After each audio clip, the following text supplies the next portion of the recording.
აფხაზეთის კულტურისა და ხელოვნების ცენტრის ორგანიზებით ქართული საოპერო ხელოვნების უბადლო წარმომადგენლის, თბილისის ოპერისა და ბალეტის თეატრის სოლისტის საირა ხორავას ხსოვნის საღამო გაიმართა.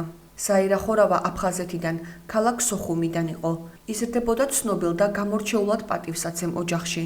ახალგაზრდა საირა და მისი მეგობრები ხშირად მონაწილეობდნენ საქველმოქმედო კონცერტებში, რომლებიც ქალაქ სოხუმის სამხედრო ჰოსპიტალებში იმართებოდა. შემდეგ იყო თბილისის კონსერვატორია. კონსერვატორიის დამთავრების შემდეგ საირა ხორავა როგორც გამორჩეული ნიჭისა და ოსტატობის მქონე ახალგაზრდა მომღერალი თბილისის ოპერისა და ბალეტის თეატრის სოლისტი გახდა. ოპერის სცენაზე ქალბატონი საირას პარტნიორები იყვნენ ცნობილი ქართველი მომღერლები: ბათუ კრავეიშვილი, პეტრე ამირანაშვილი, ზურაბ სოტკილავა, ირაკლი შუშანია, ზურაბ ანჯაფარიძე, ნოდარ ანდღულაძე და სხვები. იგი წარმატებით უწევდა პარტნიორობას უცხოელ მომღერლებსაც. მეგობრებმა აღნიშნეს საირა ხორავას განსაკუთრებული ვოკალური და სასცენო მონაცემები, მისი ხმის გამორჩეული ტემბრი. ბევრამის თქმა შემიძლია თბილისის საოპერო თეატრის მომღერლის წამყვანი სოპრანო საირა ხორავას შესახებ. ჯერ კიდევ სტუდენტები ვიყავით, ცოტა წინ იყო ჩემზე. და მაშინ წერდი მე რომანსებს და პირველი შემსრულებელი სწორედ საირა ხორავა იყო. მას ჰქონდა ძლიერი მამაზი ტემბრის ხმა. და ძალიან მიღებული იყო ჯერ კიდევ სტუდენტობის დროს საოპერო სტუდიაში და უკვე ოპერაში წამყვან პარტიას ვღეროდა. გამოდიოდა ოპერაში და კამერულ მუსიკაშიც მშვენივრად ვღეროდა რომანსებს, ქართულს და სხვა.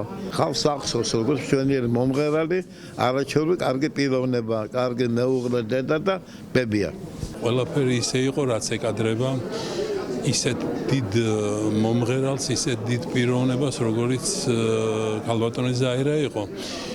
საუბედუროდ მე მასთან არ მომიწია სცენაზე დგომა, მე იმ პერიოდის სტუდენტი ვარ, როდესაც ბობოქრობდა თავისი დიდი ტემპერამენტით და თავისი ულამაზესი ხმით.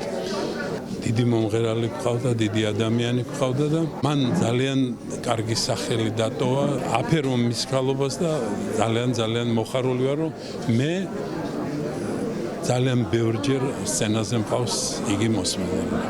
განსაკუთრებით ფაქის გზნობას იწვევს, იმიტომ რომ დედაჩემის საღამო გაიმართა აფხაზეთის კულტურის და განათლების სამინისტროს შენობაში და დიდი მადლობა რომ გაიხსენეთ და სიტყვები არ მყოფნის მადლიერების გამოსახატავად. ოპერის ტიტანები შემიძლია ვთქვათ, ვარსკვლავები ერთი მერზე ძვირფასი და საყვარელი ხალხი ესწრებოდა ამ საღამოს და ძალიან კოხტად ლამაზად და ღირსეულად ჩატარდა.